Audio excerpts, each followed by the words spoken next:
자, 그 다음에 이제 이야기가 있는 상권 중에 이제 핫플이라고 불리는데 몇 군데를 소개를 시켜드릴게요. 핫플이 사실은 별거 없어요. 뭐 을지로 가보시면 알겠지만 을지로에 가면은요 카페 몇 개가 굉장히 유명합니다. 요게 제가 한 5, 6년 전에 갔던 카페인 것 같은데 그 해민당이라고 하는 그 디저트 카페 같은 곳이 있습니다. 여기 가면 뭐로 유명하냐면 저 자개장 있죠? 자개장으로 디스플레이 쫙 돼 있어요. 근데 사실 이게 옛날에 저도 어릴 때 우리 집에 자개장이 있었던 것 같은데 어느 순간 다 갖다 버렸어요. 이사하면서. 근데 그거를 버린 거를 다 주워 온 거예요. 저 인테리어 할 때도 이거 많이 했는데 자개장을 다 주워다가 벽에다 다 붙여버린 거죠. 테이블로도 쓰고 벽장으로도 쓰고 해서 시간을 바꾼 거예요. 옛날 게 나쁜 게 아니거든요. 엄청 고가의 제품들이거든요. 그게. 그래서 이제 그걸로 이제 인테리어를 하고 맛있는 커피와 저 지금 보면 저기 보시는 요거 있죠? 얘도 유명해요. 이 디저트가 맛있습니다. 엄청 달고 맛있습니다. 초콜릿에 이렇게 들어있는 빵인데 이 디저트를 먹으러 젊은 친구들이 여기 줄을 섰어요. 아직까지도 꽤 유명해요. 근데 여기에 갔을 때 우리의 감성이 뭐냐면 과거로 돌아간 듯한 느낌이 있는 거죠. 근데 이게 굉장히 중요해요. 왜 그럴까요? 왜 스토리가 중요하냐? 사람들은 옛날 기억은요 미화시키는 경향이 있습니다. 미래는 막 미화시키지 못해요. 두려움이라는 게 있어요. 겪어보지 못한 시대에 대한 두려움을 갖고 있죠, 인간은. 그런데 과거는 나빴던 것도 좋게 기억하려는 기억이 있어요. 저도 그래요. 저 옛날에 어릴 때 춘천에서 태어났는데 춘천은 지금 가면 그냥 중소도시예요. 근데 내 기억 속에 있는 춘천은 되게 예뻐요. 동화 같은 마을로 남아있어요. 그게 이제 사람들이 망각을 시작하는 거죠. 나빴던 기억은 다 지우고 좋은 과거의 기억만 남기고 싶은 자기의 추억에 대한 그 욕구가 있습니다. 그러다 보니까 이런 공간들이 엄청 잘 돼요. 요즘. 뉴트로풍의 공간들이 굉장히 뜨고 있는데 시장은 딱 이런 분위기 만들었을 때 성공합니다. 그러니까 굉장히 현대적인 맛과 테이스트인데 기억을 잘 어떻게 사람들의 기억을 포장해서 예쁘게 보여주느냐가 시장에서 굉장히 좋은 하나의 이야기거리가 되고 성공의 비결이 된다고 하죠. 그래서 이제 을지로에서 그게 성공을 했고요. 그 다음에 한 군데가 더 있죠. 성수동. 성수동은 정말 제가 20대에 무슨 금강제와 금강핸드백 디자이너였는데 금강핸드백 공장이 성수동에 있었어요. 그래서 내가 맨날 성수역에 내려가지고 그 뚝성 그쪽에 공장 다니느냐고 엄청 힘들었거든요. 근데 어느 날 갔더니 여기가 이제 또 핫플이 되어 있네요. 근데 여기는 어떻게 있죠? 그 공장을 그대로 둔 채로 카페와 식당 거리가 이제 형성이 됐습니다. 근데 그 이유는 뭘까요? 그러면 이게 먹히는 이유는 단순히 추억? 그건 아니에요. 이 지대가 재개발과 도시 재생이 잘 어우러졌어요. 성수동이. 재개발될 곳은 빨리 재개발이 되어버렸죠. 앞쪽에. 그건 뭐예요? 공원이 생긴 거죠. 그냥 공원이 생긴 지역이 지금 땅값이 제일 비쌉니다. 사람들은 서울이 살만한 이유가 뭔지 아세요? 뭘까요? 해외에 있는 모든 외국인들이 들어와서 놀래는 게 하나 있어요. 한국에 오면. 서울에 딱 김포공항에 내려서 서울을 진입을 하자마자 와하 하는 게 딱 동일해요. 뭐요? 전철? 뭐? 한강. 한강이에요. 한강이 아마 몇 번째, 두세 번째로 큰 강이라고 그러더라고요. 도시에서 흐르는. 그래서 저도 이제 한강 근처에 살려고 노력을 해요. 그 이유가 뭐냐면요. 좀 추워요. 겨울에는 한강 근처에 살면. 근데 좋은 게 하나 있어요. 공기가 좀 맑아요. 그런 부분이 있고 그다음에 하늘을 볼 수 있어요. 한강 근처에 살면. 그게 큰 메리트죠. 그래서 이 공원 옆에 사는 게 요즘은 굉장히 중요한 삶의 질이 됐어요. 근데 요 성수동이 이제 그렇게 개발되고 있는 거죠. 그래서 이 숲을 갖고 있고 한강을 끼고 있는 이 마을들 옆에 모든 이런 이상한 상권이 형성되고 다 그래요. 서울의 개발은 다 이렇습니다. 물레동도 그렇죠. 물레동도 거의 이런 방향으로 이제 개발이 되고 있는데 그 옆에 재개발 계획안 서 있습니다. 엄청난 재개발 계획 물레동 서 있고요. 성수동도 서 있죠. 50층 이상 될 거라고 성수동은 이제 지금 생각하고 있어요. 그러면 이렇게 재개발과 도시재생이 적절하게 어우러진 상권이 어떻게 보면 저는 핫플인 것 같아요. 그래서 이런 지역으로 들어가셔서 매니저를 하시면 굉장히 행복한 시장에서 매니저를 할 수 있습니다. 그러니까 상권을 바라볼 줄 아는 매니저분들이 아마도 미래에는 전문가가 되지 않을까라는 생각을 해요. 저도 상권 분석 전문가는 아니었어요. 물론 내가 스타벅스나 이마트, 뭐 CJ 이런 일을 할 때 상권 분석하고 디자인을 하는 거는 맞아요. 그러나 상권 분석만 하는 사람은 아니었거든요. 근데 어느 날 내가 시장 일을 하면서 보니까 나에게 내재된 상권 분석의 긴 능력이 하나 있었는데 저는 공간을 바라보는 눈이 있었던 거예요. 아, 요 상권 된다 느낌이 와요. 지나가면. 근데 여러분도 아마 있으실 거예요. 그런 부분들이. 내가 잘하는 부분을 잘 끄집어서 시장에 잘 접목시키면 좋은 시장을 만들 수 있는 부분이 있고요. 이 성수동은 또 한 가지 이제 특징이 있습니다. 여기가 그 건물, 지금 이거 성수연방이라고 하는 건물인데요. 여기에 이제 실험적인 행위들을 벌이는 사람들이 있어요. 이들은 누구냐? 돈도 있고요. 재능도 있고요. 예술적인 감각도 있는 모 그룹이 성수동을 이끌고 있습니다. 이러한 집단들을 우리는 뭐라고 부를까요? 로컬 크리에이터. 너무 어렵죠? 저도 이 말 되게 싫어해요. 이건 아니 로컬 크리에이터는 도대체 어떤 사람들이야? 근데 일단 성수동에 있더라고요. 제 친구들도 여기 몇 명 들어가 있는데 이게 뭐냐면 이 지역에 살면서 일도 하면서 이 지역을 같이 개발하는 크리에이터, 창의적인 그룹들을 말합니다. 그게 뭐 대학 교수일 수도 있고요. 저처럼 디자이너인 사람도 있고요. 상권 개발자도 있고요. 심지어는 부동산 업자도 있어요. 부동산 업자 없으면 저희 개발 못합니다. 건물을 사야지 개발을 하는데 건물 못 사면 어떻게 하겠어요. 그래서 부동산 하시는 분들이 돈 있는 재력가를 연결시켜 주십니다. 그러면서 그 지역을 같이 개발해보자 하고 시작했을 때 굉장히 좋은 안이 나와요. 왜냐면 얼마 전에 제가 이제 예전에 이런 일을 했으니까 어떤 분을 만났는데 책 출판사 사장님이세요. 출판사 사장님이 한번 보재요. 그래서 갔어요. 그랬더니 내가 용산에 서구 이청동쪽에 건물이 있는데 엄청 크다는 거예요. 그거를 개발을 하고 싶은데 재개발을 하고 싶진 않대요. 언젠가는 재개발이 되겠지만 아직은 나는 그걸 고쳐서 쓰고 싶다 이렇게 말씀을 하시는 거예요.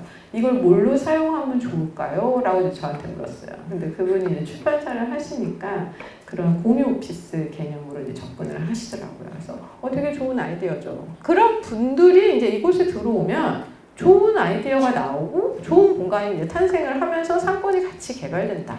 그래서 저는 부동산 업자가 꼭 나쁜 사람? 아닙니다. 좋은 역할 하시는 분들도 많아요. 이게 지금 오해예요, 다들. 재개발만 부동산 개발이라고 보는 이런 경향이 있죠. 근데 상권을 이제 분석하거나 운영하시는 분들은 그걸 적절하게 잘 섞는 역할을 할 수 있으면 저는 좋은 상권 분석자라고 봐요. 그게 이제 성수동에서 일어난 활동들이었고요. 외국 사례. 너무 예쁜 시장이죠. 지금 보시는 것처럼 바르셀로나에 있는 산타 카테리나 시장인데 이 시장은 역사가 굉장히 오래됐죠. 몇백 년 된 이제 역사를 갖고 있는데 여기도 재개발해야 돼 이런 말이 나왔겠죠. 오래되니까 뜯었어요. 무슨 일이 벌어졌나. 여기가 이제 바르셀로나다 보니까 우리나라의 동대문하고 똑같아요. 딱 뜯었더니 유흥물이 밑에서 쫙 나오는 거야. 그럼 우리나라 어떻게 했죠, 그거? 네, 그냥 올렸어요. 왜 올렸냐? 이것도 뭐 사연이 있어요. 나름 사연을 갖고 있는 이제 우리나라 땅 중에 서울의 한 10분의 1은 뜯으면 유물 나옵니다. 무슨 터였어요, 예전에. 특히 강부분. 4대 이 종로구, 중구 뭐 이쪽 부분은 다 뜯으면 유물 나와요. 그러나 다 고층 빌딩이 올라와 버렸기 때문에 이제 어쩔 수 없이 재개발 들어가는 건데 이제 여기는 뜯었던 유물 나와서 멈췄습니다. 멈추고 다시 한번 우리가 뭔가 계획을 세워보자. 그래서 밑에다가 박물관을 짓자라는 의견이 나왔습니다. 그래서 여기 밑에 가면 박물관이 있습니다. 시장 안에 박물관이 있는 관광 명소가 되어버린 거죠. 그래서 이 건물을 짓는데 한 7년에서 8년 정도 걸렸다고 합니다. 근데 이 건물은 왜 유명할까요? 물론 박물관이 있으니까 유명하겠지. 그것도 있는데 지금 보시는 재밌는 얘기를 하고 들으시면 되는데 여기 요게 타일로 만든 천정이에요. 지붕. 근데 여기 컬러풀하잖아요. 이게 육각형 모양으로 생겼는데 이 시장에 있는 색깔을 채집한 거예요. 하나씩 사진 찍어가지고 유사한 색깔을 만들어서 안료를 만들어가지고 도자기를 구워서 올린 거예요. 그래서 여기 관광지거든요. 바르셀로나가. 더 높은 빌딩이 이 주변에 많아요. 그럼 위에서 이 시장을 딱 내려다보면 이게 물결 치듯이 그 갈라가 보이는 거죠. 그게 굉장히 풍경이 된 거죠. 그래서 관광 명소가 됐습니다. 그래서 이제 이런 시장이 뭐 외국에도 많지 않습니다. 돈 많이 드는 일이잖아요. 그러니까 관광지에만 있는 시장이다. 근데 우리나라도 이제 이런 경향이 나타나기 시작했죠. 요즘 시장 굉장히 잘 짓는 시장들 나타났어요. 옛날에 아케이드는 일본식 아케이드만 지었어요. 일본식 아케이드가 우리나라 아케이드랑 똑같이 생겼어요. 그래서 일본 시장 가면 우리나라 시장하고 똑같이 생겼어요. 뭐 어쩔 수 없는 어떤 동양적 사상인가? 그냥 그러고 말았는데 아쉽더라고요. 우리나라도 뭐 이런 시장이 이제 생길 때 되지 않았나? 그래서 이제 여러분이 이제 새로운 개념을 가지고 관광 명소된 시장 한번 만들고 싶다. 그럼 이제 이런 외국 사례들 좀 유럽에 많습니다. 런던, 뭐 바르셀로나, 로마 이런 데 많이 있으니까 한번 가보시거나 사진으로 좀 찾아보시고 아 우리나라형 아케이드는 어떤 건가? 라는 고민부터 시작하시면 굉장히 좋은 시장을 만들 수 있고요. 자, 그 다음에 이제 요거는 이제 소통하는 상권 중에 하나인데, 이게 한 10몇 년 전, 한 20년 넘은 것 같아요. 이 일본은 말 만들기 사업이라고 도시재생 사업 같은 게 들어갔었어요. 그게 한 20, 30년 전부터 들어갔는데, 이때 이제 아모르토아라는 상거 활성화 커뮤니티 비즈니스가 만들어졌는데요. 이게 지금 우리나라의 하나의 모태가 돼가지고, 어떤 거냐면 협동조합을 만드는 거예요. 지금 협동조합 굉장히 많이 만들었어요. 우리나라도. 근데 얘네가 한 일은 그 지역 병원이나 뭐 관공서 이런 곳에 청소 용역을 해요. 그래서 지역민들의 일자리를 제공하는 역할을 이 상권에서 하기 시작했어요. 회사를 만들어서. 또 한 가지 역할이 있는데 이게 시장 역할을 하는 상권이다 보니까 식품을 매일 배달해 주는 역할을 해요.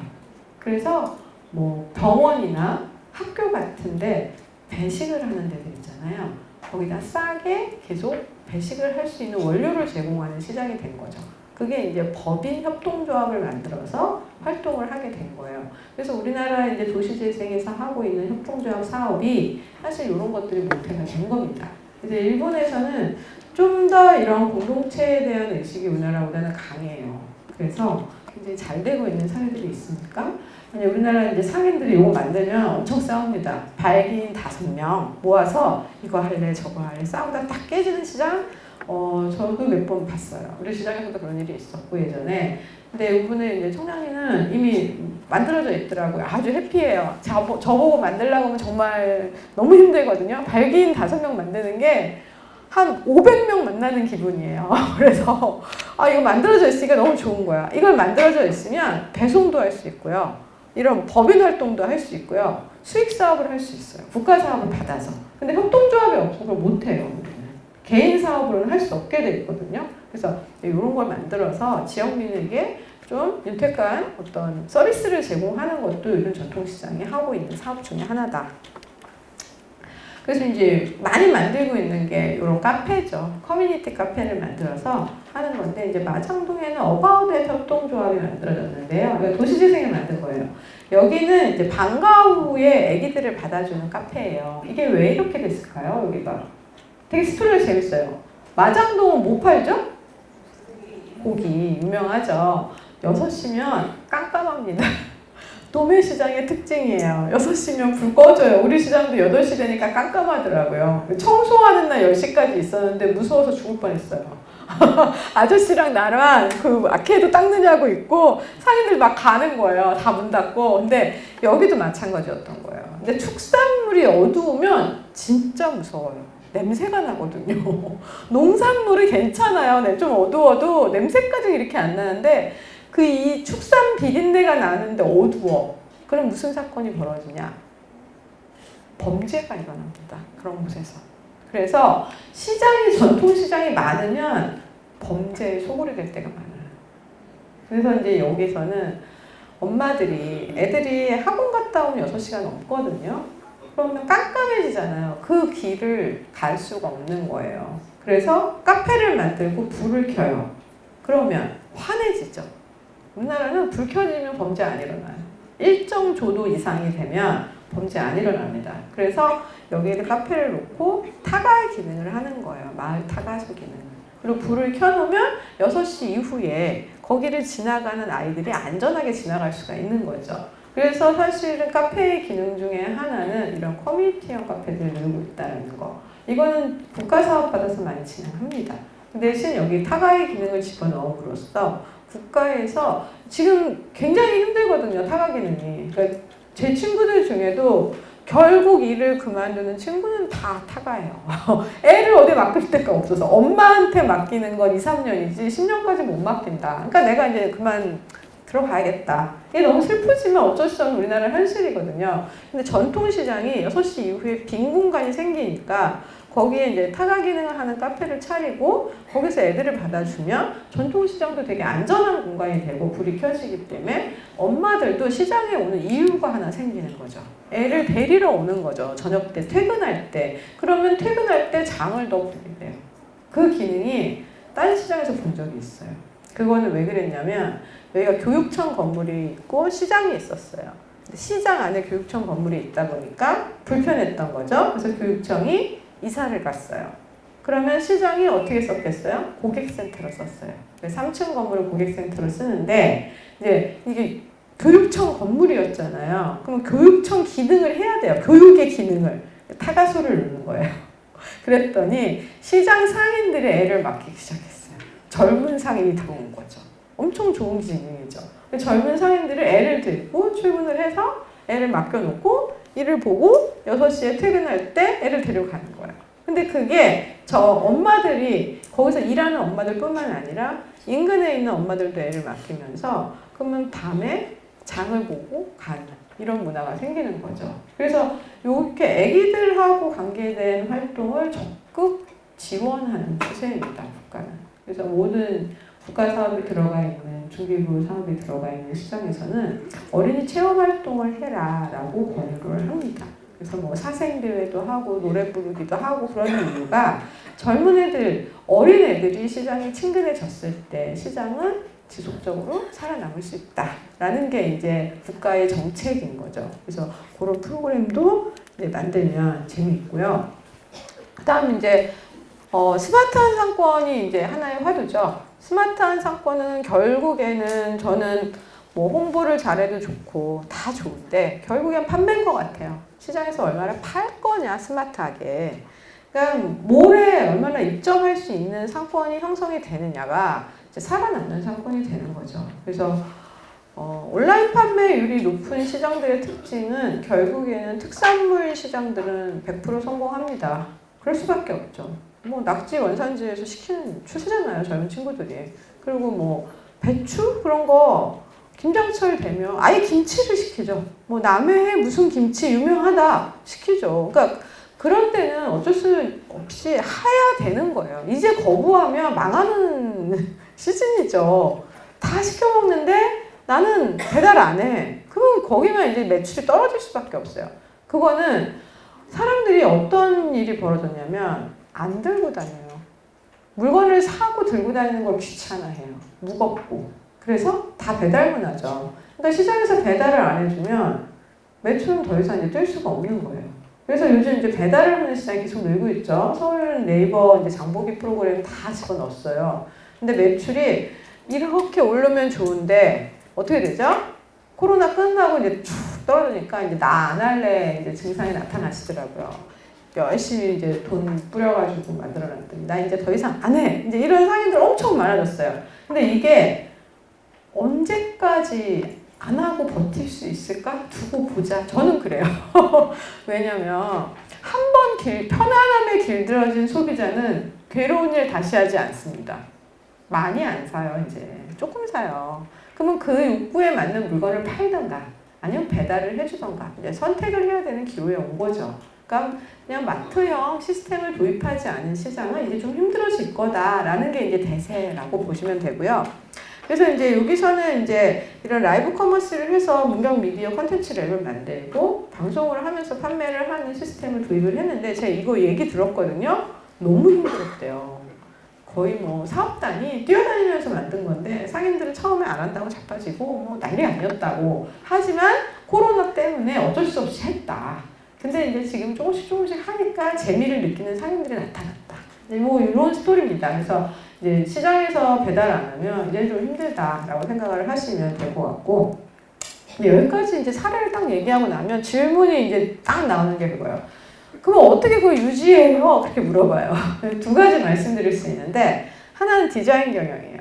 디자인 경영이 뭐예요? 하고 묻는데 이런 거죠. 이게 제가 처음으로 이제 한 시장인데 평택에 있는 국제중앙시장을 헬로라는 이제 로고를 만들었습니다.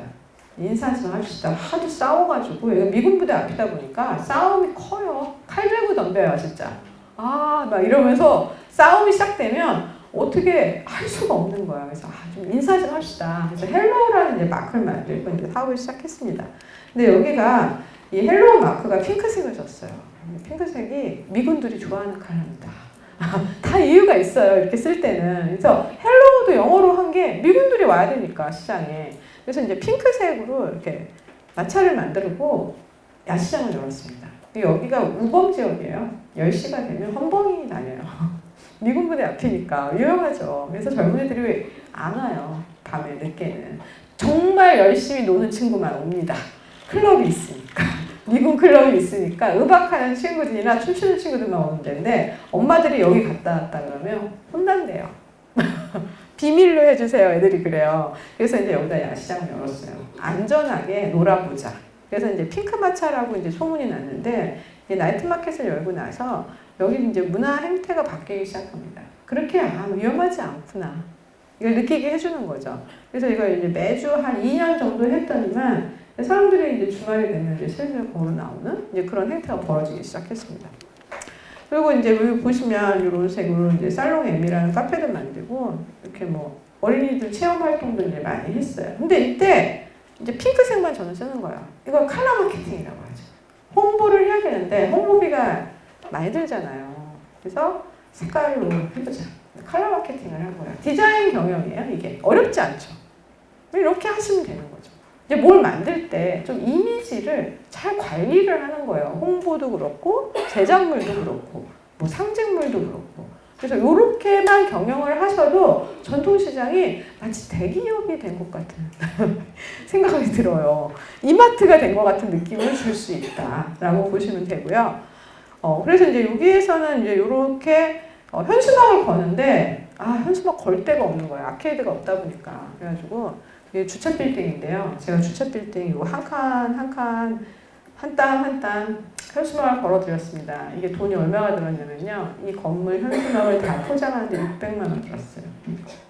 무슨 얘기가 나왔을까요? 미쳤냐 나한테 600만 원치 현수막을 하고 네가 사업을 하는데 이게 말이 되냐 막 이제 난리가 났어요. 근데 이게 3년 걸려 있었습니다. 제가 이 현수막을 굉장히 질이 좋은 걸 뽑았어요. 그러니까 두께도 두껍고 화질 자체를 엄청 좋은 걸 뽑았더니 3년을 얘가 견딘 거예요. 그 후에 이제 뜯겼어요. 그러면 1년에 200만 원 현수막 벌거든요. 3년치 그냥 한꺼번에 건 거예요. 제가 사업하는 동안에. 저희 3년짜리 사업을 그때 받았거든요. 그래서 우리 시장에서 이런 사업해요. 라고 이제 현수막을 3년짜리를 건 거죠. 그러니까 이런 거는 다 디자인 경영이 들어가요.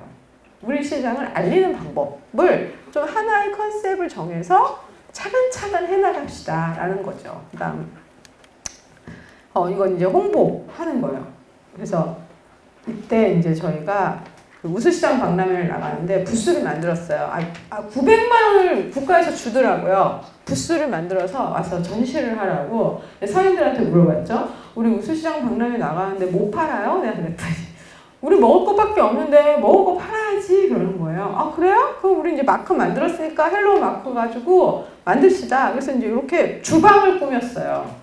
주방을 꾸미고 이렇게 간판을 위에 이제 세우고 이제 여기는 그래서 햄버거를 팔았어요. 우리가 햄버거가 되게 유명한 식품이라서 햄버거를 막 파는데 이게 목마르잖아요. 햄버거만 그래가지고 칵테일, 막걸리 칵테일을 같이 팔았어요. 되게 싸게. 근데 이게 어떤 일이 벌어졌냐면 박람회장에서 음식을 하는 부스가 몇 없잖아요. 햄버거는 어쨌든 구워야지 팔거든요. 지글지글 이제 냄새가 나기 시작하니까 여기 줄이 섰는데 그 부스를 이렇게 돌았어요. 그래서 이제 경고 먹었죠, 우리 또.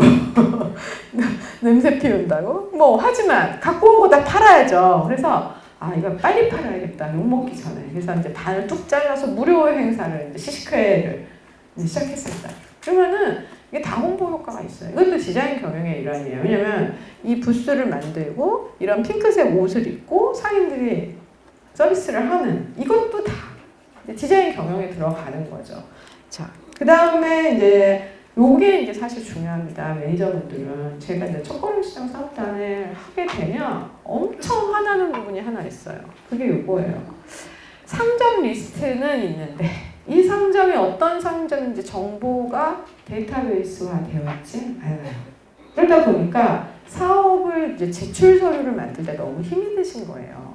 그래서 저는 매니저분들이 이제 딱 가잖아요, 그 시장에. 그럼 이걸 데이터베이스로 갖고 있는 게 다음 사업을 지원하기 훨씬 편합니다. 서류를 만들어야 되는데 데이터베이스가 없으니까 맨날 가서 사인 받는 거죠. 이거예요. 그리고 또 잃어버려. 그러면 다음에 온 매니저가 또 해야 돼요, 그 일을.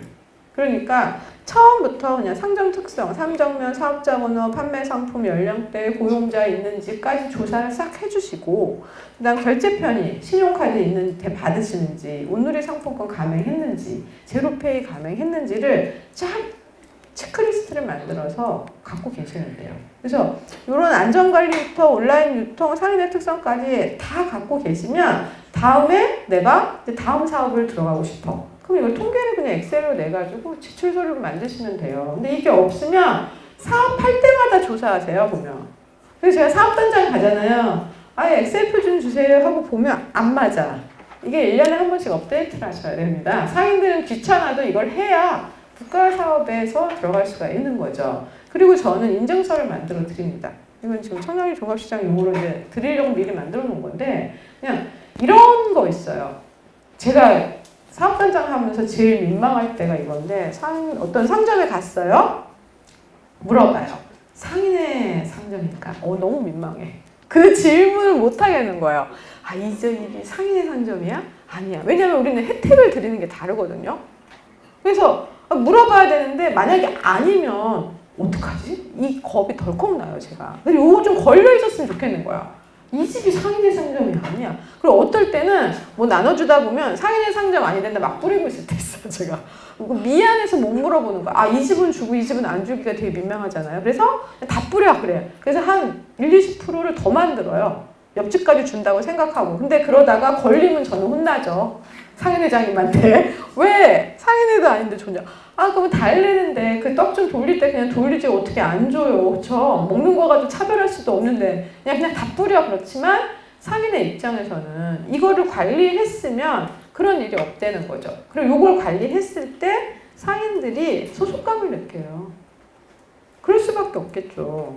내가 인증서가 있는 거예요, 이 시장에. 그럼 아무래도 소속감을 느끼고 자부심이 생기는 거예요. 그래서 이제 이런 인증서나 이런 데이터베이스를 갖고 활동을 하시면 좀 더 상인들을 설득하는 데 유리하시다라는 이제 힌트를 이제 드리는 바고요.